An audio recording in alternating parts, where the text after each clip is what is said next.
안녕하십니까. 예. 새 기본 이론 과정으로 다시 인사를 드리게 됐습니다. 지금 처음 저를 보시는 분도 계실 테지만 11월부터 공부를 하신 분들은 기초 입문 과정에서 이미 보셨죠. 처음 보시는 분들은 이제 저 사람은 누굴까 이런 생각을 하고 계실 거예요. 그래서 여기 적혀 있네요. 박수현이라고 합니다. 박수현. 그리고 지금 랜드프로 인강드림에서 부동산 학개론을 담당하고 있고, 그리고 제 별칭은 멘토링 개론입니다. 그 말은 실제로 그냥 수업만 진행하는 게 아니라 여러분들의 멘탈을 유지시켜 드리고 학습 방법 등등등을 계속해서 잘 알려드려서 시험장 가시는 그 순간까지 여러분들의 든든한 우군이 될 겁니다. 아군이 될 거라는 걸 제가 약속을 드리겠습니다. 그래서 원래는 부동산 학개론에서 어떤 부분들이 시험에 잘 나온다라는 부분을 설명을 드리고 가야 되겠지만, 이 부분은 기본 이론 과정에 처음 들어오신 분들도 꼭 기초 입문 과정의 첫 번째 1교시만 한번 보세요. 그 OT 부분을. 또 기본 이론 과정에서 OT를 진행하게 되면 시간이 너무 부족하기 때문에 꼭 한번 보시기 바랍니다. 그러면 기본서를 지금 다 받으셨을 거예요. 기본서 받으셨나요? 예.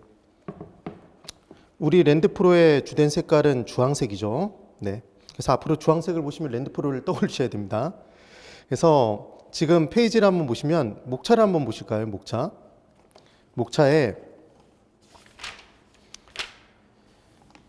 파트 1 부동산학 총론부터 시작해서 쭉 내용이 들어가 있습니다. 그래서 부동산학 강론이 있고 감정평가론 부록이 있는데, 이제 뭘 한번 보시냐면 이렇게 한번 책을 보세요. 이렇게. 그러면 책에 색깔이 넣어져 있어요. 그렇죠? 그래서 앞부분에 첫 번째 위에 있는 게 총론 부분의 내용이고, 그 다음 중간에 있는 게 강론이에요. 강론. 그래서 각각의 이론들을 쫙 모아놓은 거고, 마지막에 있는 게 감정평가론인데, 여기서 감정평가론 부분에 먼저 내용을 한번 설명을 드릴게요. 우리 교재를 보시는 방법을 제가 설명을 드리는 거니까. 그럼 교재에서 파트 2라고 되어 있는 부분을 이렇게 해서 보시면, 감정평가론이 처음 시작하는 페이지가 몇 페이지냐면 456페이지입니다. 456페이지. 그래서 456페이지부터 시작해서 뒷부분에 쭉 어디까지 내용이 연결되어 있냐면, 네, 585페이지까지 되어 있네요. 그러면 약 몇 페이지가 이제 진행이 되는 거냐면 거의 130페이지가 감정평가론입니다. 그래서 감정평가론 부분이 그럼 시험에 얼마나 나오길래 이렇게 분량이 많을까 이런 생각을 하실 거잖아요. 그죠? 처음 공부하시는 분들은. 감정평가론은 우리 시험에서 6문제가 거의 정해진 상태로 나오게 돼 있습니다. 근데 문제에 나오는 부분이 실제로 다른 부분들보다 훨씬 더 정해져 있어요. 정확하게. 그래서 사실은 감정평가론 기본서 양을 줄이려면 정말 어마어마하게 줄일 수도 있습니다. 이것보다 한 5분의 1로 줄여서 30페이지만 해도 그 부분에서 문제를 거의 대부분 맞춰드리게 할 수는 있어요. 그런데 우리 이 기본서는 기본적으로 시험을 잘 보기 위해서 꼭 봐야 될 책이겠죠. 근데 또 하나 여러분 합격하시면 기본서를 다 버려버리실 건가요? 그렇지 않고 나중에 꽂아두실 거죠.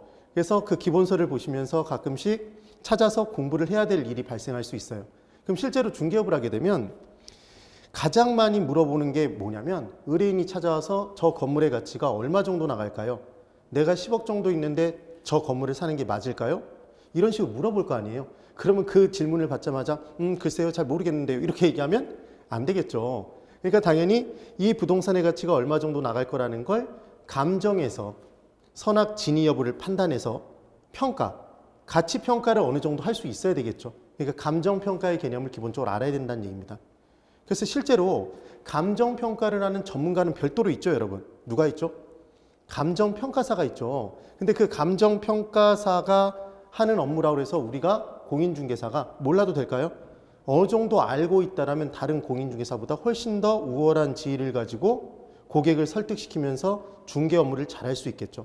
그래서 감정평가사가 담당하는 아주 자세한 부분에 감정평가 방법론이 있어요. 그 방법론 등도 우리 기본서에는 다 실어놨다는 거죠.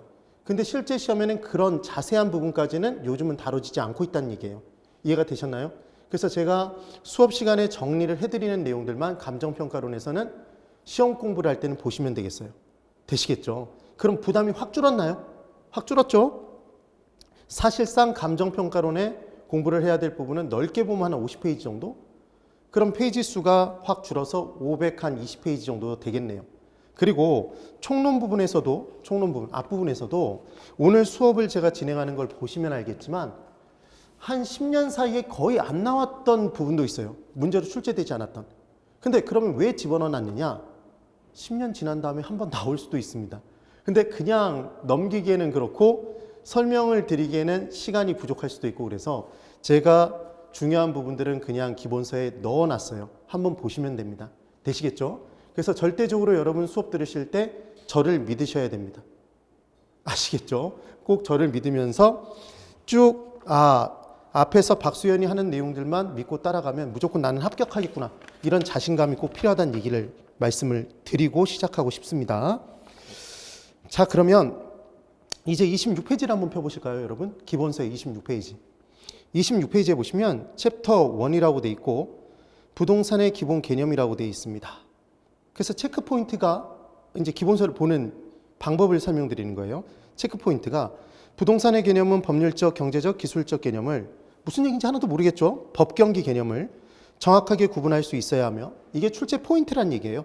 특히 법률적 개념은 자세한 내용까지도 정리해 두어야 한다. 왜냐하면 이 부분이 시험에 나오니까 그렇겠죠. 그리고 부동산의 종류 중에서도 토지의 종류가 부동산은 크게 토지와 건물이 있을 텐데 토지의 종류는 거의 매년 나오고 있다는 얘기예요. 그럼 그 부분에 대해서는 중점적으로 공부를 해야 되겠죠. 대충 공부하는 게 아니라. 그럼 반대로 얘기해 보면 그 내용이 아닌 것들은 좀 마음 편하게 읽어봐도 된다라는 거죠. 그래서 그 밑에 바로 학습 체계라고 해서 부동산학 총론, 부동산학 강론, 감정평가론이 있죠. 지금 어디가 파란색으로 돼 있나요, 여러분? 부동산학 총론이죠. 그럼 총론 부분의 내용이 이제 우리가 공부할 내용이라는 거예요.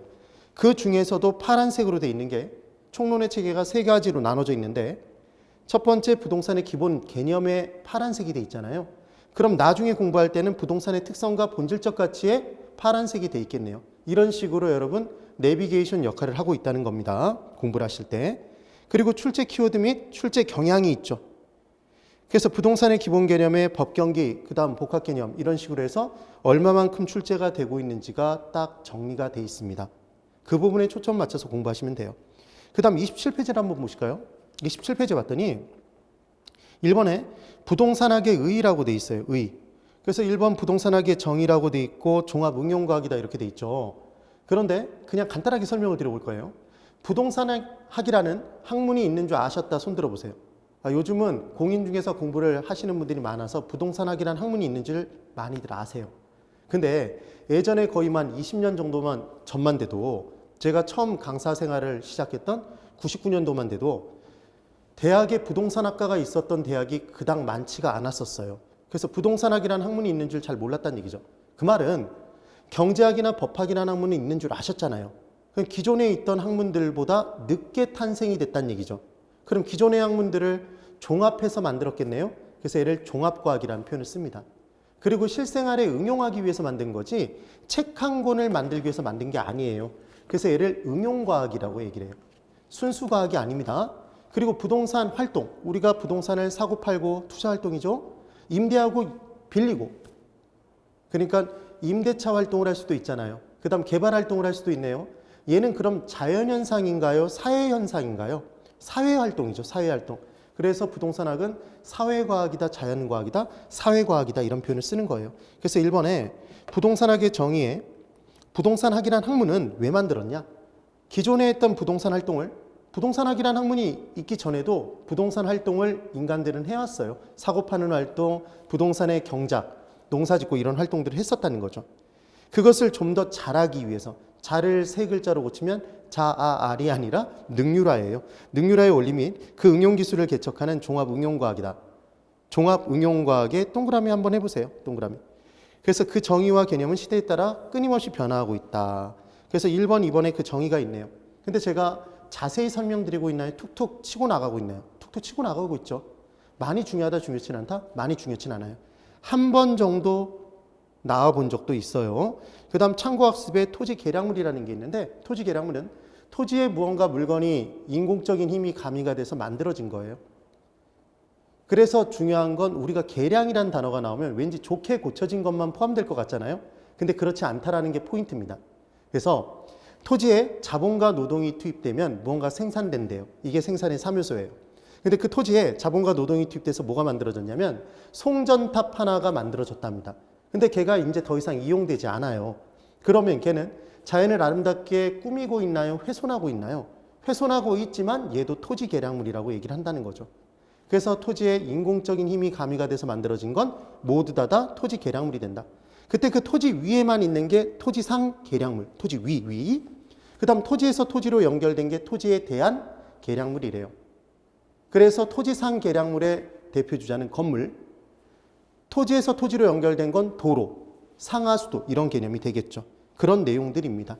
많이 중요하지 않아요. 그럼 여기서 한 가지 문제를 한번 내볼까요? 하천은 토지 계량물일까요, 여러분?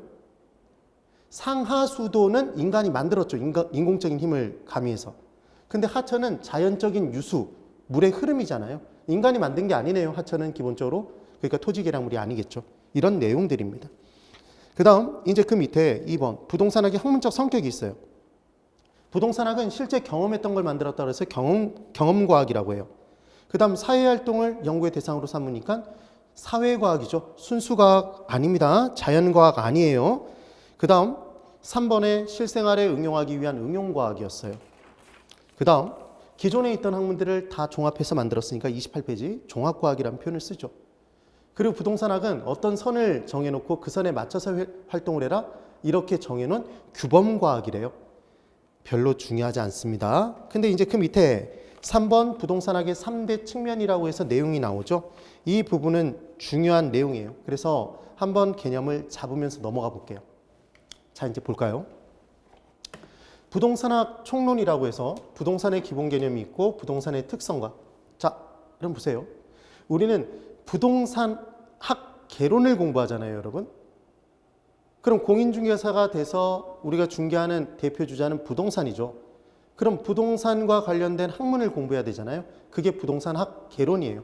폭넓게 공부한다고 해서 이제 개론이겠죠. 거의 대부분의 내용이 다 포함돼요.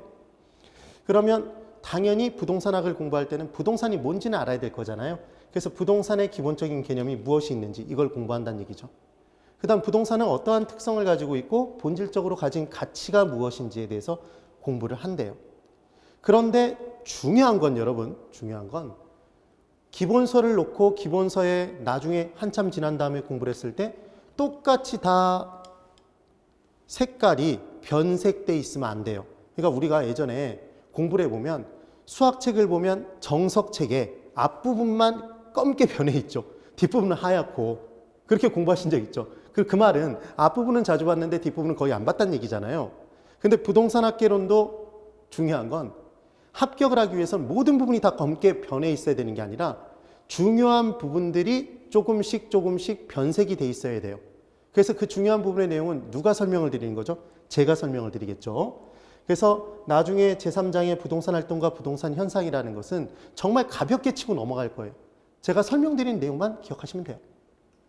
그럼 첫 번째, 부동산의 개념부터 한번 이제 공부를 해보겠습니다. 칠판을 잘 보시면서 공부를 따라와 보세요. 그래서 제가 PPT로 지금 다 정리를 해서 PT 형식으로, 프레젠테이션 형식으로 제가 수업을 진행해 드리는데 이 부분의 자료를 다운을 받으려고 노력하지 마세요.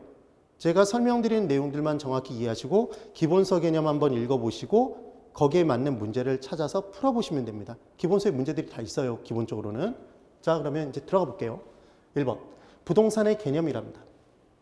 그런데 첫 번째 암기사항이 나왔네요. 이건 무조건 외워야 돼요. 복합 개념이 있답니다.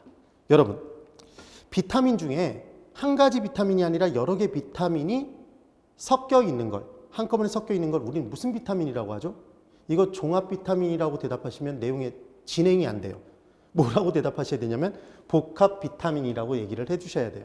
그래서 앞으로 우리는 공부할 때 복합자가 들어가면 하나다, 둘 이상이다. 둘 이상이 합쳐져 있을 때 복합이라고 붙이겠죠. 그럼 개념은, 복합 개념이 하나일까요? 둘 이상일까요? 둘 이상인데 얘가 세 가지예요. 그래서 복합 개념이니까 비읍이니까 비읍으로 시작합니다. 그래서 법률적 개념, 경제적 개념, 기술적 개념 이렇게 세 가지래요. 뭐는 외워주셔야 되냐면 법경기는 외워주실 거예요. 제가 설명을 드리면, 제가 말씀을 드리면 바로 따라해 보세요. 법경기. 법경기. 예, 그렇게 기억을 해 두셔야 돼요. 그러면 볼까요?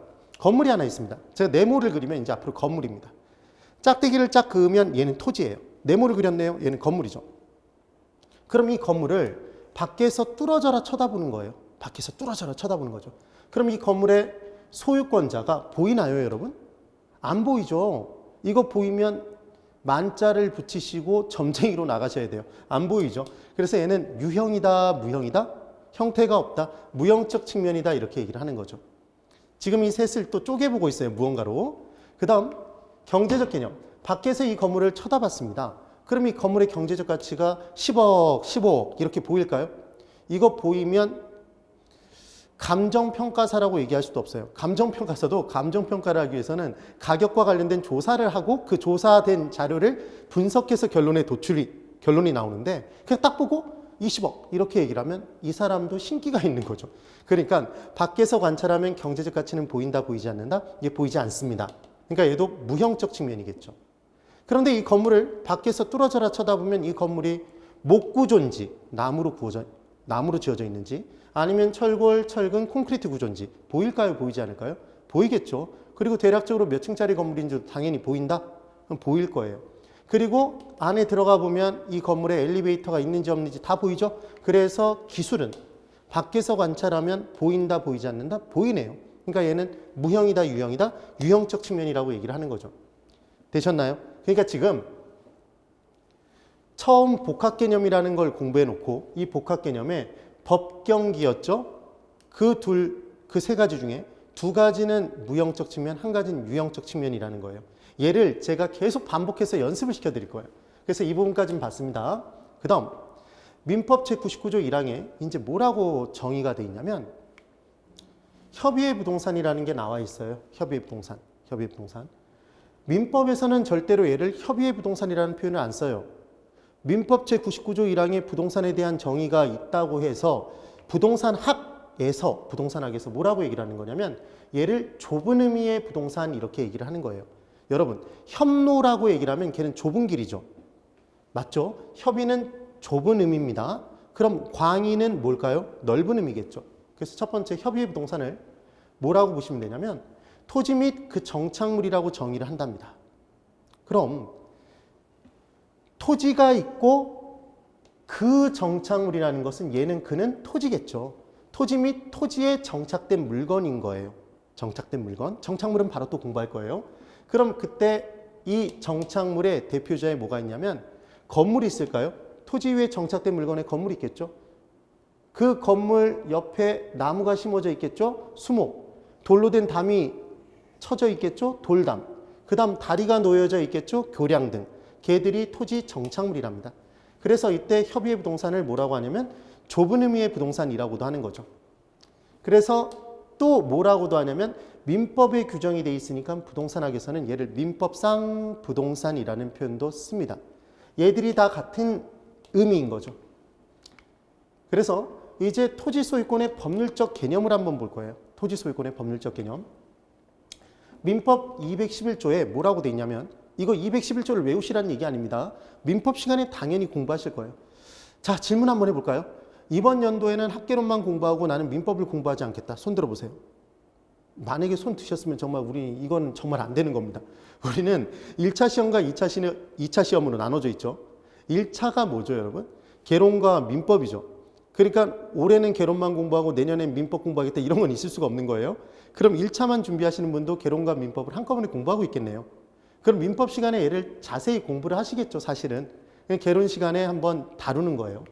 그래서 민법 211조에 토지 소유권의 법률적 개념이 뭐라고 정의가 되어 있냐면 토지 소유자는 법률의 범위 내에서 그 소유물을 사용, 수익, 처분할 권리가 있다 이렇게 돼 있어요. 중요한 건 법률의 범위 내에서죠.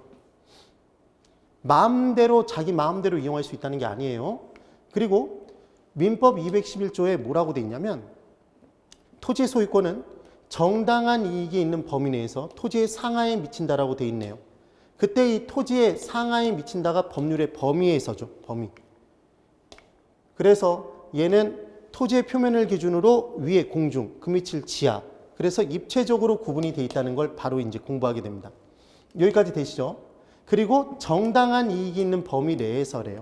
그럼 끊임없이 높은 공간까지, 깊은 공간까지 인정되는 건 아니라는 거죠. 일정한 범위가 있다는 거죠. 그런데 얘가 몇 미터까지 토지 소유권이 미쳐진다, 끼쳐진다 이렇게 정해져 있는 게 아니더라는 거예요. 정당한 이익이 있는 범위 내에서 인정된다고 얘기가 돼 있죠. 그러니까 이 범위 자체는 구체적이다, 구체적이지 않다, 구체적이지 않고 토지 위에 토지의 상하로 미쳐진다 그랬으니까 입체적으로는 구분돼 있더라. 이게 또 첫 번째 문제입니다. 뭐라고 문제가 나올 수 있냐면 토지 소유권의 범위는 입체적, 구체적으로 확정돼 있다 그러면 걔는 X네요. 입체적이지만 구체적이지는 않다. 이 내용입니다. 그 다음 사용 수익 처분할 수 있는 거죠. 이게 얼마나 간단한 얘기냐면 토지를 소유하고 있는 사람이 있어요. 여러분이 토지를 사셨어요. 그럼 그 토지 사용하실 수 있나요? 당연하죠. 직접 사용하실 수도 있어요. 아니면 그 토지를 임대해주고 임대 수익을 누릴 수도 있나요? 맞죠? 그 토지 파실 수도 있죠. 이 내용이 되는 거예요. 그래서 토지 소유자 마음대로 사용 수익 처분할 수 있느냐 이걸 한번 판단하는 거죠. 그럼 만약에 토지 소유권자가 자기 마음대로 토지를 놀리거나 아니면 자기 마음대로 건물, 자기가 짓고 싶은 건물 마음대로 짓거나 마음대로 처분하거나 등등등이 가능하다면 얘를 절대적인 소유권, 절대적 자유권이라는 표현을 씁니다. 그런데 우리나라에서는 당연히 토지 이 좁은 땅덩어리에 자신의 토지라고 자기 마음대로 비효율적으로 이용하는 사람이 있으면 문제가 생길까요? 그렇겠죠. 그래서 이때 자기 마음대로 이용하지 못하게 돼 있어요. 기본은. 그래서 법률의 규제가 이루어질 수 있다는 거죠. 그래야 절대적 소유권이 아니라 상대적인 소유권을 띈다 이런 얘기를 합니다. 그래서 이제 헌법의 내용을 한번 볼게요. 122조에 이거 122조 이런 거 외우라는 거 아니에요. 국가는 국토의 효율적이고 균형 있는 이용 개발, 그러니까 어떤 한 지역만 디립다 개발해버리면 안 된다는 얘기예요. 이용 개발과 보전을 위하여. 그래서 나중에 이제 우리가 공부를 하는데 어떤 토지가 있는데 이 토지를 개발해야 될지 보전해야 될지 애매모호하다는 거예요. 그러니까 어떤 토지는 딱 보면 아 얘는 개발하자, 얘는 보전하는 게 낫겠어. 바로 알 수 있는데 어떤 토지는 애매모호하다는 거예요. 그럼 그때는 적성평가를 해봐야 되겠죠. 토지 적성평가랍니다. 우리가 진로가 불확실할 때 받는 게 뭐죠? 적성평가 하잖아요. 앞으로 내가 이과 적성인지 문과 적성인지 내가 직업을 뭐라고 살아야 되는지 이런 개념도 있잖아요. 그래서 나중에 개발과 보전 어느 쪽으로 가야 될지 결정을 내릴 때 하는 것 이런 식으로 나오면 걔는 토지 적성평가겠죠. 예. 그래서 개발과 보전을 위하여 법률이 정하는 바에 의하여 얘는 다 법률에서 정해져 있어요. 그에 관한 필요한 제한과 의무를 과할 수 있다 이렇게 돼 있는 거죠. 부과할 수 있다. 그러면 중요한 건 토지 소유권자가 자신의 토지라고 해서 자기 마음대로 이용할 수는 없다는 거죠. 지금 효율적이고 균형 있는 이용, 개발과 보전을 위해서 법률이 정하는 바에 의하여 얘는 보통 공법상의 규제겠죠. 공적인 법. 그래서 그에 관한 필요한 제한과 의무를 과할 수 있다 그랬으니까 얘는 공적인 제한이 가능하므로 토지 소유자 마음대로 이용할 수가 없다라는 거예요. 그래서 얘는 토지 소유권은 절대적 소유권이 아니라 상대적인 소유권이라는 얘기를 하는 거죠. 어떤 지역에는 공법상의 제한이 좀 더 많이 가해지고 어떤 지역에는 공법상의 제한이 거의 없고 이런 식으로. 그래서 절대적 소유권이 아니라 상대적 소유권이더라. 이렇게 정리가 된다는 얘기입니다. 되셨죠? 그래서 토지는 자신의 토지라고 자기 마음대로 이용하지 못한다. 이런 개념 자체를 토지는 다 같이 쓰자 토지 공개념이라는 표현을 쓰기도 합니다. 이렇게. 그 다음 이제 토지 소유권의 범위에 대해서 한번 설명을 드려볼게요. 쭉 보시는 거예요. 칠판을 보시면서 내용 정리한 다음에 제가 보여드리면 그분 보시는 거예요. 토지가 있습니다. 그럼 이 토지 쫙 그었죠. 지금 제가 수평으로 쫙 그으면 얘는 뭐라고 그랬죠? 토지였죠. 토지. 그럼 토지의 표면을 뭐라고 하냐면 얘를 지표라고 합니다. 그럼 그 위를 뭐라고 하냐면 공중이라고 하겠죠. 공중. 그럼 그 밑은 뭐라고 할까요? 맞히셔야죠. 지하 또는 지중이라고도 해요. 그래서 지하라고 볼게요. 그러면 이제 A라는 사람이 토지 소유권을 갖고 있다면 이 토지 소유권자랍니다. 그럼 지표를 이용할 수 있는 권한이 있을까요? 이 토지를 사용 수익할 수 있는 권한이 있다고 그랬잖아요. 아까 처분할 수 있는 권한도 있고. 그럼 지표를 이용할 수 있는 권한을 지표권, 공증을 이용할 수 있는 권한 뭐라고 할까요? 공증권. 그럼 지하를 이용할 수 있는 권한 너무 어렵죠 지금. 너무 쉽죠 지금. 지하권이죠 지하권. 그래서 지표권이 있다라는 건 뭐 할 수 있다는 얘기냐면 그 토지 위에 농작물 심을 수 있을까요 여러분? 경작할 수 있는 권리가 있겠죠. 그리고 이 토지 위에 건물 지을 수도 있겠죠. 얘를 건축권이라고 합니다. 경작권, 건축권. 그리고 이 토지 위에 물이 흘러가면 그 물을 쓸 수 있는 권리도 있겠죠. 얘를 쓸 용자를 써서 용수권이라는 표현을 써요. 이런 게 있다라는 걸 그냥 보시는 거예요. 막 외우실 필요 없어요, 절대로. 제가 이제 외우라고 하시는 말씀을 드리면 그것만 외우시는 거예요. 그리고 이제 공증권 부분의 내용을 보는데, 공증권 부분의 내용. 여러분, 토지를 샀습니다. 토지 투자 실무 강의를 듣고 토지를 샀어요. 그래서 토지를 사고 기쁜 마음에 대자로 누워서 하늘을 봤어요. 근데 내 토지 위로 정확하게 수직선상으로 쫙 올라갔더니 비행기가 확 지나가는 거예요. 그럼 확 갑자기 열이 받죠. 지가 뭔데 내 토지 소유권을 침해해. 내 공중권을 어쩌라고. 이런 생각을 하시면서 총을 다다다다다 이렇게 쏘면 되나요? 총도 없겠지만 쏘면 안 되죠. 왜 그럴까요? 그러니까 개인이 가진 토지 소유권은 끊임없이 높은 공간까지 인정된다. 일정한 높이까지만 인정되겠네요. 그래서 걔를 사적 공증권이라고 하고 그것보다 높은 공간은 공적 공증권이라고 해요. 그래서 공적 공증권의 대표주자에 인증방 설명드린 비행기, 항공권, 그리고 전파가 막 위로 지나다니고 있죠. 전파권 등이 있는 거죠. 그러면 이제 사적 공증권 부분의 내용에 뭐가 있을 거냐면 우리는 햇볕을 볼 수 있어야 되나요? 그래서 일조권이 있고 한강 조망할 수 있어야 되겠죠. 그래서 조망권. 그리고 용적률이라는 표현이 나오는데 용적률은 뭐냐면 토지가 있을 때 이 위로 건물을 올릴 거 아니에요? 그때 건물을 쌓아서 올리는 것. 걔가 쌓을 적자를 써서 용적률이라는 표현을 쓰는 겁니다. 그래서 각각의 지역별로 공법상에 다 뭐가 정해져 있냐면 용적률이 다 정해져 있어요. 그래서 어떤 지역을 보면 다 3층 이하의 주택들만 다다다다다다 이렇게 붙어있는 지역이 있고 어느 지역을 보면 막 고층 건물들이 막 있죠. 그게 다 용도 지역이 다르기 때문이죠. 용적률이 다르기 때문입니다. 그래서 일조권, 조망권, 용적률이 미치는 부분을 사적 공증권이라고 하고 사적 공증권.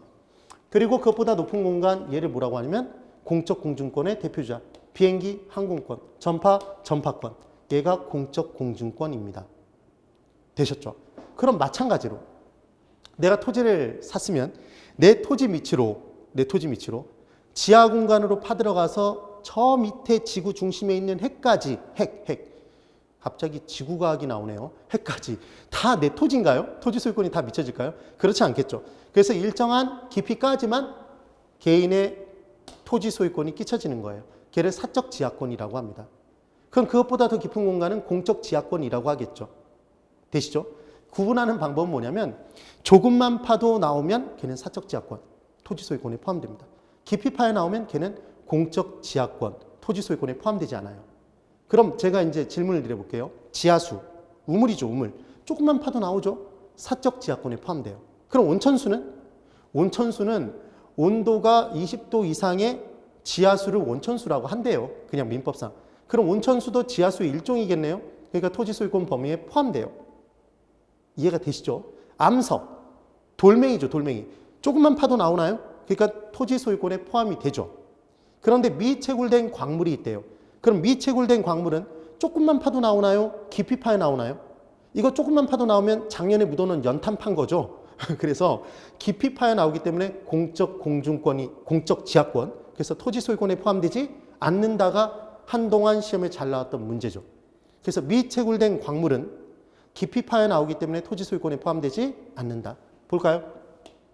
지하권을 이제 끊임없이 깊은 공간까지 인정되는 게 아니라는 것만 기억하시면 돼요. 그래서 지하수, 암반, 암석이라고 얘기할 수도 있겠죠. 사적 지하권. 그것보다 더 깊은 공간은 공적 지하권이라고 하고 대표주자, 미채굴 광물은 공적 지하권에 포함이 됩니다. 토지 소유권에 그러니까 포함되지 않는다는 거죠. 개인의 그 내용이에요. 그래서 한계 심도라는 게 있는데 이 한계 심도는 어떤 개념에서 출발이 됐는지 설명을 드려보자면 이런 개념이에요. 여러분, 우리가 토지를 갖고 있는데 요즘 서울 시내에 지하철이 뚫리지 않은 곳이 거의 없죠. 대부분 다 역세권이에요. 호선이 너무나 많아졌기 때문에 곳곳에 다 지나다니고 있어요. 그러면 내가 가진 땅, 내 건물 밑으로 지하철이 다니고 있잖아요.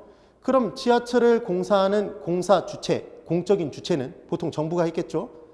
그 지하철 공사를 하면서 나의 토지 소유권을 침해했을까요? 만약에 토지 소유권의 사적 지하권 부분을 침해했다면 보상금을 줘야 될 거 아니에요. 근데 그것보다 더 깊은 공간으로 파들어가서 토지 소유권을 침해한 부분이 없다면 보상금 줄 필요가 없겠네요. 그러면 보상금 지급 문제가 발생할 거 아니에요. 그래서 지하 공간으로 파들어갔을 때 보상금을 주는 한계가 되는 깊이, 이게 한계 심도입니다.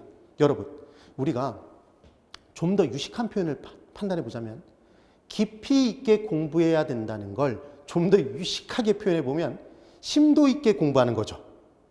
맞나요? 그래서 보상금이 나가는 한계가 되는 깊이를 한계 심도라고 하더라. 그럼 한계 심도 범위 내에서 개발이 됐을 때는 보상금을 지불해 줘야 되는 거고, 한계 심도보다 더 깊은 공간으로 토지 이용이 됐을 때는, 개발이 됐을 때는 그때는 보상금을 줄 필요가 없겠네요. 그래서 한계 심도보다 더 깊은 공간은 클 대자를 써서 대심도 구간이라는 표현을 써요. 그래서 가끔 신문지상 그리고 뉴스상에서 뭐가 나오냐면 이런 표현이 나오기도 하죠. 어느 지역부터 서울까지 뚫었을 때 대심도 구간에 엄청나게 빠른 열차를 만들기로 했다. 내지는 그 공간을 뚫어놓고 직통 버스가 다니도록 한다. 뭐 이런 기사가 뜨는 경우가 있어요. 그럼 그만큼 출퇴근 시간이 줄어들고 서울과의 교통의 편리함이 높아질 테니까 그 지역의 가치는 올라가겠네요. 그런 내용들이 나오는 겁니다. 되셨나요? 근데 한 가지 주의하실 건 이 한계 심도 범위가 사적 지하권 범위하고 정확히 일치하는 거 아니에요.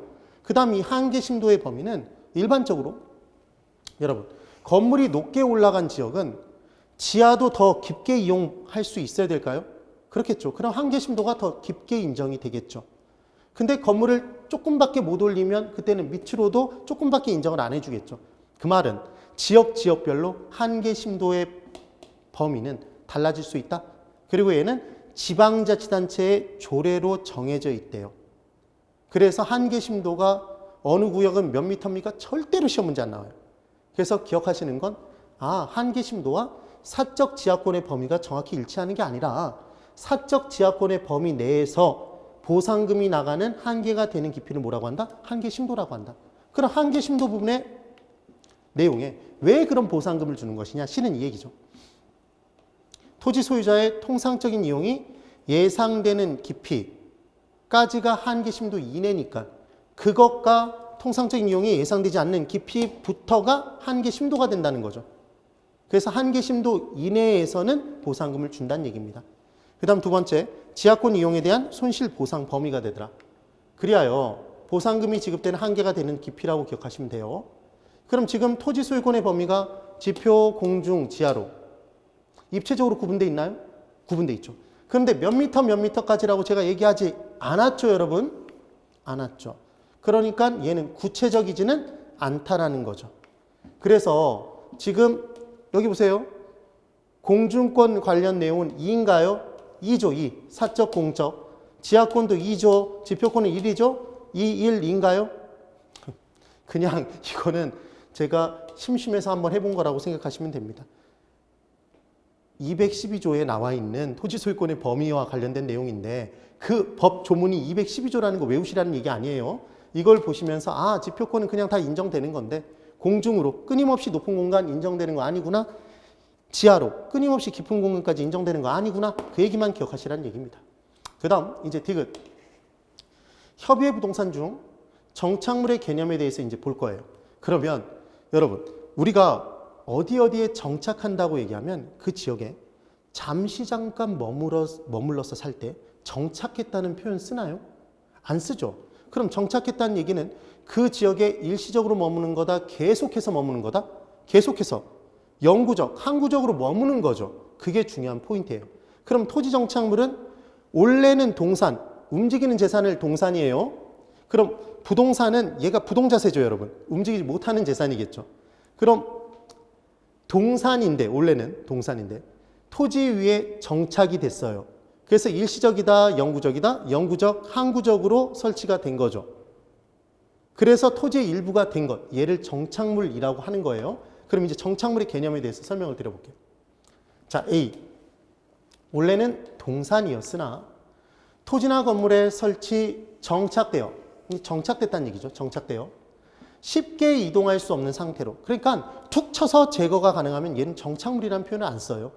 그래서 쉽게 이동할 수 있는 상태로 사회적, 경제적으로 계속적인 이용이 인정된 물건, 얘가 정착물이랍니다.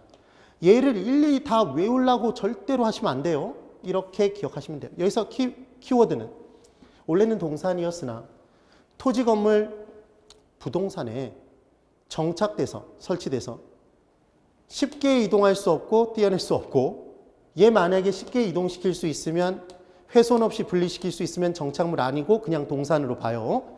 그리고 그렇게 이용하는 게 사회적, 경제적으로 계속적인 이용이 인정되는 것. 지금 그 얘기란 얘기죠. 그 다음 B. 주택, 상가, 울타리 등 토지의 부가가치를 더한 계량물, 얘를 정착물이라고 한답니다. 그럼 토지 위에 주택 있잖아요. 토지 위에 상가 건물 있죠. 토지 위에 울타리 쳐져 있죠. 이런 내용이 정착물이라는 거예요. 그 다음 C. 이제 민법상의 물건 구분을 한번 해볼게요. 그럼 민법상에서 나오는 물건들이 있는데 그 물건의 구분이에요. 종속 정착물이라는 게 있답니다. 여러분, 우리가 어디에 종속돼 있다 그러면 걔랑 한 몸이죠. 따로 다닐 수 없는 거죠. 그래서 주된 애가 넘어가면 종된 애도 당연히 같이 따라가겠죠. 주인이 넘어가면 종도 같이 넘어가는 거예요. 그래서 종속 정착물은 토지에 종속된 정착물이면 토지의 일부로 간주한다는 겁니다. 그럼 토지 소유권 넘어가면 토지의 일부도 당연히 넘어가겠네요. 그 표현이에요. 그리고 독립정착물이라는 게 있대요.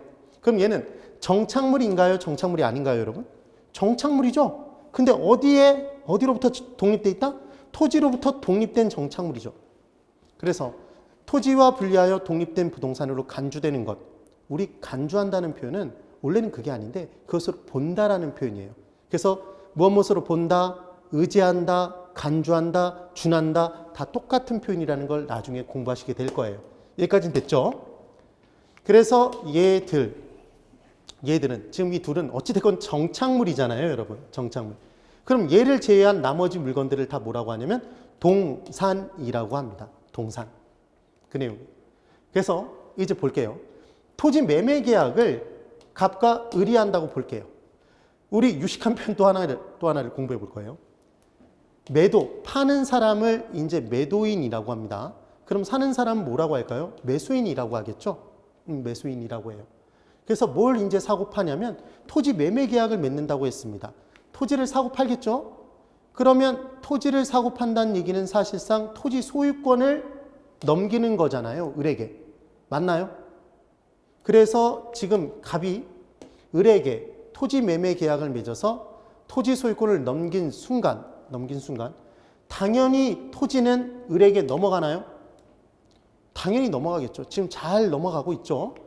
그러면 이제 토지는 당연히 넘어가는데 이 토지 위에 갑이 을에게 넘긴 이 토지 위에 물건들이 있었을 거예요. 물건들이 있었다는 얘기죠. 원래는 동산이었는데 이 토지 위에 물건들이 놓여져 있어요. 이제. 그럼 얘가 보나마나 토지의 일부로 인정받는 거라면 토지 넘긴 순간 토지의 일부도 같이 넘어가서 을 소유가 되겠네요. 그런데 토지의 일부로 인정되지 않는 거라면 갑이 을에게 넘긴 건 토지지 다른 게 아니니까 그것은 별도의 이전 절차 없으면 넘어가지 않겠네요. 그래서 우리는 이 토지 위의 물건들이 토지의 일부로 판단돼서 넘어가는지 넘어가지 않는지를 구분해 줄 필요가 있잖아요. 그래서 이제 구분을 해보는 겁니다. 그럼 첫 번째로 정착물이 있는 거죠. 정착물. 정착물은 어디에 정착된 물건이었죠? 토지 위에. 그리고 정착물이 아닌 것들을 뭐라고 하더라? 동산이라고 했죠. 그때 이 정착물은 크게 두 가지로 쪼개져 있었는데요. 토지에 종속된 정착물이 있었죠. 그럼 토지에 종속된 정착물이라는 건 말 그대로 토지에 종속된 정착물이니까. 토지의 일부인가요? 토지의 일부입니다. 그럼 토지가 넘어간 순간 토지의 일부도 같이 넘어가겠죠. 종속 정착물 같이 넘어가는 거예요. 그런데 이제 토지와 독립된 정착물이 있는 거죠. 토지와 독립된 정착물이라면 얘는 당연히 넘어갈까요? 넘어가지 않을까요? 넘어가지 않겠죠. 그래서 얘도 넘기고 싶으면 별도의 소유권 이전 절차가 필요하다는 얘기입니다. 그럼 당연히 동사는 토지의 일부가 아니니까 넘어가나요? 넘어가지 않나요? 갑액에서 을로 소유권이 넘어가지 않겠죠. 되셨을 거예요. 그래서 지금 복잡한 내용 같지만 이 얘기예요. 토지를 팔았는데 그럼 토지는 당연히 넘어가죠. 근데 그 토지 위에 물건들이 있었던 거예요. 그 물건들 중에서 원래는 동산들이었는데 그 토지에 완전히 종속된 정착물이 있는 거고, 그래서 경제적 가치가 아예 하나예요. 그리고 그렇게 계속해서 사용하는 게 사회 경제적으로 인정이 된대요. 그럼 걔는 토지를 넘기는 순간 같이 넘어가는 거죠. 같이 넘어가는 거. 그런데 토지와 토지에 붙어 있긴 한데 걔는 토지와 종속된 물건이 아니래요. 그래서 독립된 거래의 대상물이 된답니다. 그러니까 걔는 한꺼번에 넘어가는 건 아니다. 지금 그 얘기인 거죠. 그래서 이제 판단을 한번 해볼 거예요. 이 판단을 한번 해볼 겁니다. 민법상 이제 물건의 구분을 해볼게요. 자, 토지가 있습니다, 여러분. 이 토지 위에 건물이 있어요. 그럼 건물은 토지 정착물인가요? 토지 위에 정착돼서 사회경제적으로 이렇게 계속해서 쓰이는 게 인정받는 물건이잖아요. 툭 치면 넘어가나요? 안 넘어가죠. 그러니까 얘는 쉽게 분리도 불가능합니다. 당연히 뭐겠네요? 토지 정착물이죠. 맞죠? 그럼 토지 위에, 이 건물 위에 돌로 된 담장, 얘도 담이죠. 그 다음 울타리 쳐놨어요. 구획을 하기 위해서. 그럼 얘도 툭 치면 넘어가는 건 아니죠. 그리고 얘가 계속해서 둘러싸져 있겠죠. 그러니까 얘도 뭐겠네요? 정착물이죠. 다년생 식물이 있답니다. 그럼 집이 있는데 그 집의 정원에 다년생 식물이 있어요. 여기서 핵심 단어는 다년생이에요. 여러 해에 걸쳐서 존재하는 건가요? 한 해만 자랐다가 그냥 없어지나요? 여러 해에 걸쳐서 존재하는 식물이죠. 그럼 얘는 계속해서 머물러 있는 거니까, 부착돼 있으니까 정착물로 보는 거겠죠. 그리고 수목이 있습니다. 우리는 나무를 유식한 표현은 뭐라고 하냐면 수목이라고 해요. 그럼 이 수목도 토지 위에 심어져 있나요, 여러분? 지금 이식 중인, 아직 정식으로 심어진 나무가 아니면 얘를 가식 중인, 이동 중인 수목이라고 얘기를 해요. 그럼 걔는 동산이겠죠. 근데 얘가 심어졌어요. 뿌리를 내렸네요, 그 토지에. 그럼 얘는 한 해만 지나고 베어내는 거 아니죠. 그러니까 당연히 뭐죠? 정착물이에요. 정착물. 그리고 이 수목에 분리되지 않은 과실이 매달려 있답니다. 감나무에 감이 매달려 있다고 보시는 거죠. 그럼 얘도 정착된 물건이 되겠죠. 되셨죠? 그러니까 지금 이 네모 박스, 지금 나온 애들은 동산인가요? 정착물인가요? 얘 이제 정착물이 되겠죠. 토지로부터 마음대로 분리 이동, 쉽게 분리 이동 안 돼요. 얘를 정착물이라고 합니다. 그 중에 건물은 우리 토지와 별도로 건물만도 거래할 수 있나요? 네. 우리나라에서는 기본적으로 토지와 별도로 건물만도 거래가 가능해요. 그리고 실제로 우리가 단독주택 하나를 판다 그러면 내가 판 건 주택을 판 것 같지만 사실상 그 밑에 토지와 주택, 건물을 같이 판 거잖아요. 그래서 소유권 이전 등기가 토지 등기부상에서 갑액에서 을로 넘어가고 건물 등기부상에서 갑액에서 을로 둘 다 넘어가야 됩니다. 되셨죠? 그래서 건물은 독립된 거래의 대상물이 되니까 얘를 독립정착물이라고 하겠네요. 그런데 집이 있는데 그 집을 둘러싼 돌담을 그대로 설치된 상태에서 돌담만 사가, 이상하죠 약간. 담장만 사가, 울타리만 사가, 다년생 식물만 사가, 심어져 있는 상태로 수목만 사가, 감나무 감 매달려 있는 상태로 감만 사가. 이거 말도 안 되죠. 그러니까 얘들은 독립된 거래의 대상물이 될 수가 없겠죠. 뭐라고 표현할까요? 종속 정착물이라고 표현하는 거죠. 이해를 하셔야 됩니다. 그런데 이제 옥수수, 토마토 등이 있어요. 얘는 이미 경작해서 수확해버린 물건이랍니다, 여러분. 지금 농작물로 자라고 있는 상태가 아니에요. 경작해서 수확해서 걷어들여버렸대요. 그럼 이렇게 손에 쥐고 있는 거죠. 그럼 얘 들고 어디로 딴 데로 갈 수 있나요? 갈 수 있죠. 얘는 뭘까요? 정착물일까요? 아니면 동산일까요? 동산이겠죠. 분리이동이 가능하니까 얘를 동산이라고 표현합니다. 되셨죠? 그럼 제방은 방파제, 방조제 등 우리 바닷가에 보면 파도가 넘실넘실해서 육지를 치니까 걔를 막기 위해서 방파제 두죠. 조수간만의 차이에 따라서 또 넘나들기 때문에 방조제를 두죠. 이렇게 모든 무언가를 막는 것들, 걔들을 모두 제자를 써서 제방이라고 합니다. 제방. 따라해 보세요. 제방. 예, 제방. 그 다음 도로, 축대, 교량 등이 있대요. 그럼 얘는 인간이 설치를 한 거죠. 별도로 토지 위에. 근데 이 부분만 따로 거래를 하나요? 안 하죠. 그러니까 얘는 종속 정착물이겠죠. 그 다음 명인방법 갖춘 수목이 있답니다. 명인방법은 뭐라고 생각하시면 되냐면 얘는 한번 듣고 그냥 보시는 거예요. 명백한 인식 수단을 갖춘 거예요. 그러니까 나무가 있는데 그 나무를 껍질을 벗겨 놓거나 아니면 빨간색 페인트로 이름을 적어 놓거나 아니면 띠를 두르거나 해서 명백한 인식 수단으로 얘는 누구 거야 라고 해놓은 것. 이게 명인방법을 갖춘 수목이에요. 그럼 명인방법을 갖춘 수목, 명인방법을 왜 취한 거냐면 이 수목 심어져 있는 상태에서 독립된 거래의 대상으로 삼기 위해서 만든 거예요. 되셨나요? 그래서 수목은 잘 보세요. 굉장히 간단합니다. 나무가 있어요. 나무가 자동차에 큰 자동차 화물차에 실려서 어딘가로 심어지기 위해서 이동이 되고 있네요. 그럼 걔는 정착물인가요? 동산인가요? 동산이죠. 근데 걔가 이제 이식 중인 나무인 거예요. 아직 정식으로 심어지지 않았다 그래서 미리 가짜를 써서 가식 중인 수목이라고 합니다. 걔는 동산이에요. 근데 걔가 정식으로 심어졌어요. 아파트 단지에. 그럼 걔는 종속 정착물이 되는 거죠. 그런데 그 수목에 누군가가 만약에 띠를 둘러놨어요. 명백한 인식 수단을 갖춰놨다면 얘는 독립해서 이 수목만도 거래가 가능하니까 독립 정착물이라는 표현을 쓰는 겁니다. 이해가 되시죠? 그 다음 신문 가판대가 있어요. 얘 툭 치면 넘어가나요? 가식 중에 수목이 있어요. 아까 봤죠? 공중전화버스 툭 치면 살살 치면 안 넘어가겠죠. 근데 힘껏 밀치면 얘는 넘어가요. 비닐하우스, 판잣집 등이 있습니다. 그럼 이 경우에는 분리이동이 가능하잖아요. 그래서 동산으로 보는 거죠.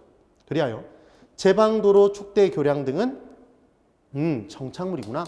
그런데 얘만 독립적으로 거래하지 않으니까 종속정착물이라고 하는 거고, 지금 신문 가판대, 가식 중의 수목, 공중전화버스, 비닐하우스, 판잣집 등은 얘는 툭 치면 넘어가는구나. 분리이동이 가능하구나. 그러니까 뭔데? 동산이구나. 이렇게 기억하시면 되는 거죠. 그리고 명인방법을 갖춘 수목은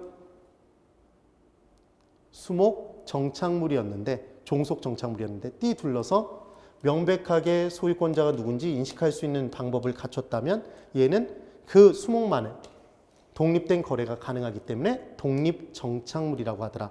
이렇게 정리해 두시면 됩니다. 여기까지 되셨죠? 꼭 되셔야 돼요. 그래서 지금 이 부분의 내용을 설명드렸고, 또 하나 개념으로 한번 볼까요? 이제 영미법상에 정착물의 구분 기준이 있대요. 그럼 어떻게 구분하시면 되냐면 지금까지는 토지 위에 무언가가 정착됐을 때, 올려져 있을 때 걔를 부동산, 토지의 일부인지 아닌지로 판단하는 기준을 공부하신 거예요. 그래서 분리이동이 쉽게 되면 동산, 분리이동이 쉽게 안 되면 정착물, 그때 독립된 거래의 대상물이 되면 독립정착물, 대표주자 건물과 명인방법을 취한 수목, 걔를 뺀 나머지들은 기본적으로 다 뭐라고 보면 된다? 종속정착물. 그 내용이었어요. 이번에는 영미법상의 정착물의 구분 기준은 건물에 무언가가 설치된 거예요. 그럼 얘를 건물을 넘겼을 때 그 건물에 설치된, 원래는 동산이었는데 설치돼서 부착된 놈을 건물의 일부로 봐서 같이 넘어간 것으로 봐야 되는지, 아니면 같이 넘어간 것이 아닌 것으로 판단해야 되는지 구분하는 기준을 공부한다고 보시면 됩니다. 볼까요? 자, 아파트가 하나 있다고 볼게요. 아파트가 있습니다. 이 아파트에 이중 창문이 있고 그림 액자가 걸려 있고, 지금 머릿속으로 떠올리세요. 그려보세요. 수도꼭지가 있어요. 수도꼭지. 당연히 세면대에 부착이 돼 있겠죠. 수도꼭지. 그 다음 인터폰이 있습니다. 인터폰이 있어요. 그러면 이제 얘를 정착물과 동산으로 구분해 볼게요. 그럼 첫 번째 구분 기준은 뭐냐면 고정 또는 효용 가치예요. 그래서 아예 고정돼서 분리가 불가능한 것이라면 그 건물에 정착된 물건이구나. 건물의 일부구나. 이렇게 판단하는 거예요. 그런데 이때 얘를 판단했을 때 쉽게 제거는 가능한데 전체 주된 구조물에 훼손을 가하지 않으면서 쉽게 분리는 가능한데 걔를 떼어냈더니 그 건물의 효용가치, 기능이 저하된다면 그때는 건물의 일부를 구성하고 있었다고 해서 얘는 정착물로 판단하는 거예요. 그래서 정착물의 구분 기준에 정착물이란 고정되어 있는 것 그리고 효용가치의 일부를 구성한 것, 지금 그 내용을 가지고 판단해 보겠다는 거죠. 볼까요? 분리를 시켜보는 거예요. 첫 번째는 그냥 분리를 시켜본 거예요. 그랬더니 훼손이 가해지는 경우가 있고 가해지지 않는 경우가 있대요. 그럼 분리를 시켰더니 이때 전체 주된 구조물에 훼손이 가해져 버리면 얘는 정착물로 판단한다는 얘기죠. 다시 분리를 시켰더니 훼손이 가해지면 고정된 걸 억지로 떼어냈다는 얘기잖아요. 그래서 고정된 것이구나. 얘는 정착물로 보겠다는 얘기입니다. 그런데 분리를 시켰더니 그러니까 이 중에 대표자는 이중 창문이겠죠. 얘를 떼어내면 당연히 훼손이 가해진 거죠. 전체에. 그래서 정착물로 봅니다. 이번엔 분리를 시켜봤더니 훼손이 가해지지 않았대요. 훼손이 가해지지 않았답니다. 그럼 훼손 없이 분리가 가능하다는 얘기는 고정된 것이 아니었다는 얘기잖아요. 그럼 기본적으로 동산일 텐데 이때 효용가치가 만약에 떨어져 버렸어요. 그러니까 지금 분리를 시켰을 때 이 주된 건물에 훼손이 가해지진 않았지만 얘를 떼어내고 보니까 전체 건물의 효용가치 쓸모가 기능이 저하됐대요. 그럼 얘는 기능의 일부를 구성하고 있었던 거네요. 그 대표자에 뭐가 있는 거냐면 얘는 정착물인데 그래서 정착물로 보는데 수도꼭지 세면대에서 세면대 부시지 않고서 제거 가능하죠? 그러니까 왠지 동산 같은데 얘를 떼어내면 세면대의 가치 떨어지잖아요. 욕실의 가치가 당연히. 인터폰 전체 벽에 크게 훼손 가하지 않으면서 떼어낼 수 있어요. 근데 인터폰이 있는 건물과 없는 건물은 가치의 차이가 있겠죠. 기능이 저하되니까. 그래서 얘들은 뭐로 본다? 정착물로 보겠죠. 그럼 이번엔 훼손이 가하지 않고 떼어냈어요. 그리고 얘를 떼어내도 전체 효용가치가 떨어지지도 않는데요. 그럼 고정된 것도 아니고 효용가치 일부를 구성한 것도 아니잖아요. 그럼 얘는 동산이겠네요. 여기서 뭐가 있을까요? 그림 액자가 있겠죠. 이렇게 되는 겁니다.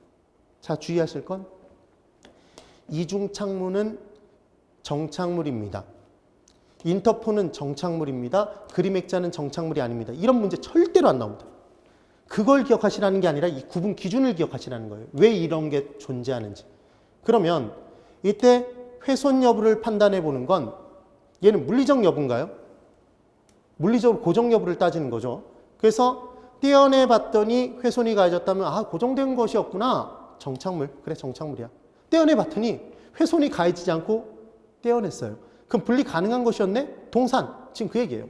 그리고 효용가치의 증감 여부를 따져서 효용가치가 만약에 걔를 띄었더니 떨어져 버리면 효용가치 일부를 구성하고 있었네? 기능의 일부를? 정착물. 떼어냈더니 기능이 하나도 떨어지지 않아요. 아, 그러면 동산. 지금 그 얘기인 거죠. 그래서 지금 물리적 개념과 기능적 측면을 둘 다 따져본 구분 기준이에요. 그럼 키포인트는 자 보실까요? 훼손 없이 분리 가능한 물건은 분리만 물리적으로 가능하다면 훼손 없이 모두 동산이 된다. X인가요? X죠. 지금 수도꼭지 인터폰 기억하세요. 그래서 얘는 훼손 없이 분리 가능했지만 얘 떼어내면 기능이 저하되죠. 그래서 훼손 없이 분리 가능한 경우에도 효용가치 일부를 구성하고 있었던 것이라면 걔는 뭐로 본다? 정착물로 본다. 지금 그 얘기입니다. 그 다음 이제 영미법상의 정착물의 구분 기준 하나를 더 볼까요? 냉난방기 세트가 있고 창문 세트가 있고 은행 건물에 금고가 있대요. 그냥 집에 하나씩 다 갖고 있는 금고 아니에요. 집에 금고가 있으시면 부자죠. 부럽네요. 그래서 이제 얘는 은행에 부착되어 있는 큰 금고죠. 금고.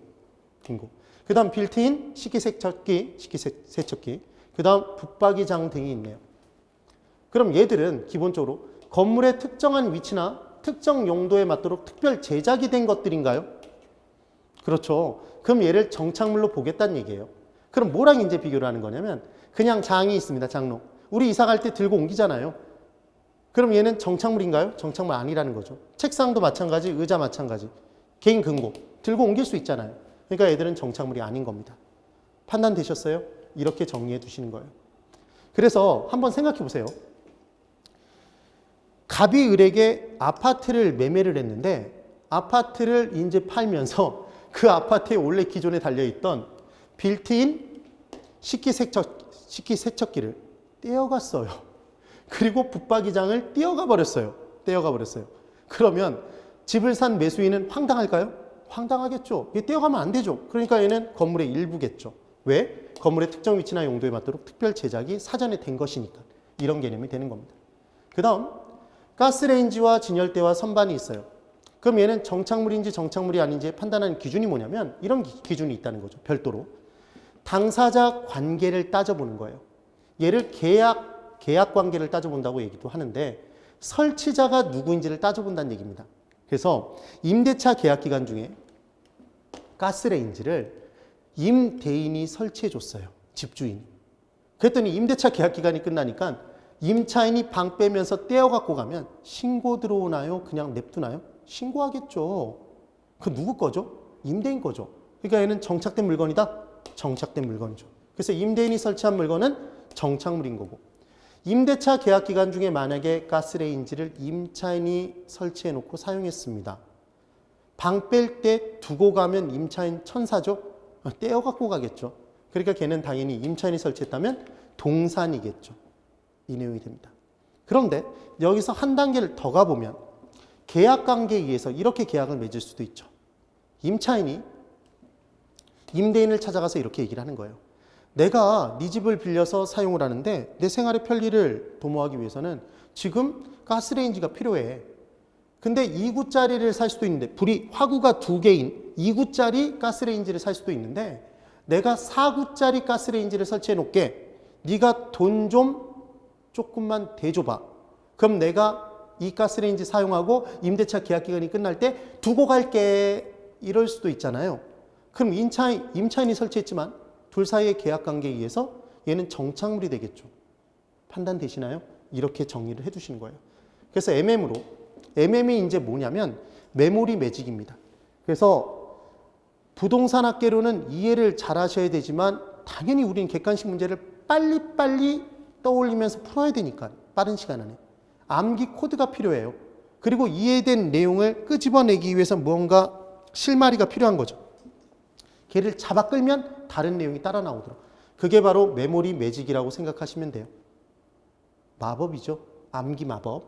그래서 임차인이 설치한 물건은 방 뺄 때 떼어갖고 갈 거니까 정착된 물건이 아니라 동산이 될 거 아니에요. 그래서 임대차 계약 기간이 종료되면 임차인이 들고 간다. 이렇게 기억해 보시면 된다는 얘기죠. 그래서 가사정착물, 농업정착물, 거래정착물이라는 표현이 나와도 정착물이라는 단어가 나와도 걔 임차인이 설치한 순간 떼어갖고 갈 거니까 걔는 정착물이 아니라 동산으로 봅니다. 그래서 부동산의 일부로 판단하지 않는다가 포인트인 거죠. 되셨을까요? 그래서 이제 그 부분까지 설명을 드렸고 이번에 준 부동산부터는 10분간 쉬었다가 설명을 드려볼 거예요. 지금 1시간이 금방 갔네요. 정말 시간이 금방 갑니다. 그래서 여러분 최대한 집중하셔서 따라오셔야 되고 제가 기본 이론반을 진행하면서 처음 듣는다는 가정하에 지금 설명을 드리고 있어요. 그래서 기초 입문 과정을 자세히 들으신 분들은 기본 이론 과정을 또 계속 자세히 들으실 필요는 없어요. 제가 중요한 포인트들은 잡아드린 내용이 있기 때문에. 그래서 기초 입문 과정에서 다루지 않은 내용들은 제가 별도로 말씀을 드려 놓을게요. 그럼 그 부분에서 찾아서 그 부분만 좀 들어주시면 시간을 아끼고 그 시간에 문제를 풀면서 복습을 해주시면 되죠. 학습 효과를 높이시면 되는 겁니다. 10분 쉬시고 꼭 돌아오세요. 가끔 1시간 끝마친 다음에 돌아오지 않는 분들이 있어요.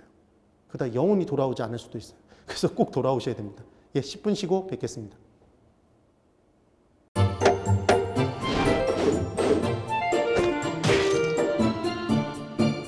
안녕하세요. 공인중개사 민법을 강의하고 있는 양민입니다. 자, 제가 준비한 거는 공인중개사 자료를 쉽게 다운받는 꿀팁을 준비해 보았습니다. 자, 공인중개사를 공부하다 보면 방대한 양의 자료를 접하게 됩니다. 하지만 그것을 일일이 다 출력을 하시거나 보관을 하는 데는 불편함이 따르죠. 이를 해소하기 위해서 핸드폰을 쉽게 활용할 수 있는 꿀팁을 준비했습니다. 네이버 밴드라는 어플을 통해 필요한 자료들을 보거나 다운받을 수 있습니다. 이 네이버 밴드를 활용하는 방법을 하나씩 알려드리도록 하겠습니다. 1단계, 네이버 밴드라는 어플을 다운받습니다. 가장 먼저 안드로이드 버전은 플레이 스토어를 클릭하시면 되겠습니다. 아이폰은 앱스토어에서 하시면 됩니다. 그 다음 검색창에 네이버 밴드를 검색하시고 다운 혹은 설치를 클릭하시면 되겠습니다. 이렇게요. 2단계, 밴드 어플에서 공수모를 검색해 주시면 되겠습니다. 밴드 어플을 누르시면 위쪽 상단에 보시는 것처럼 돋보기 모양의 아이콘이 보입니다. 이 돋보기 부분을 클릭하시게 되면 맨 위쪽에 하얀 공백의 검색창이 생기는데요. 이곳을 눌러서 공수모 이 세 글자를 쳐주시면 되겠습니다. 3단계는요. 해당 공수모 밴드를 들어가 주시면 됩니다. 이 밴드는 공인중개사를 공부하시는 수험생들을 위한 밴드입니다. 수험생들을 위한 시험 정보나 자료가 업로드되어 있어서 공부를 할 때 활용할 수 있는 밴드입니다. 보시는 것과 같이 강의와 관련된 공지사항이나 최신 자료가 다양하게 제공되고 있습니다.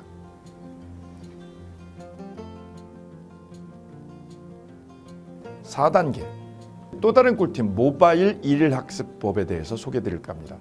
이제 핸드폰으로 짬 시간을 활용하셔서 공부하는 학습법을 알려드리도록 하겠습니다. 자료 페이지에서 뒤로 가기를 누르시면 처음 보셨던 페이지가 뜹니다. 여기서 내려가 보세요. 모바일 일일 학습이란 코너가 보입니다.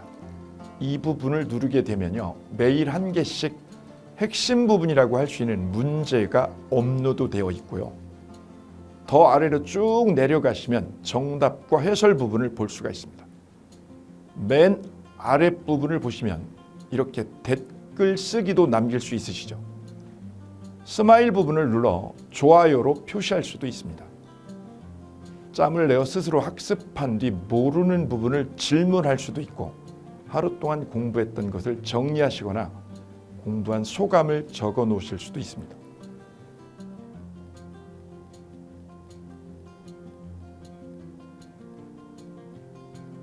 지금까지의 과정과 같이 공수모 밴드에 가입하신다면 다채롭게 업데이트되는 양질의 최근 자료들을 접하시고 활용할 수 있습니다. 꼭 가입하셔서 좋은 자료 많이 활용하시기 바랍니다.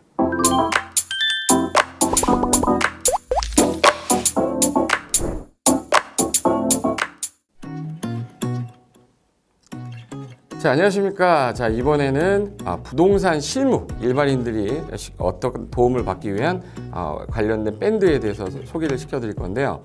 일단은 검색창에다가 365 부스라고 치시면 돼요.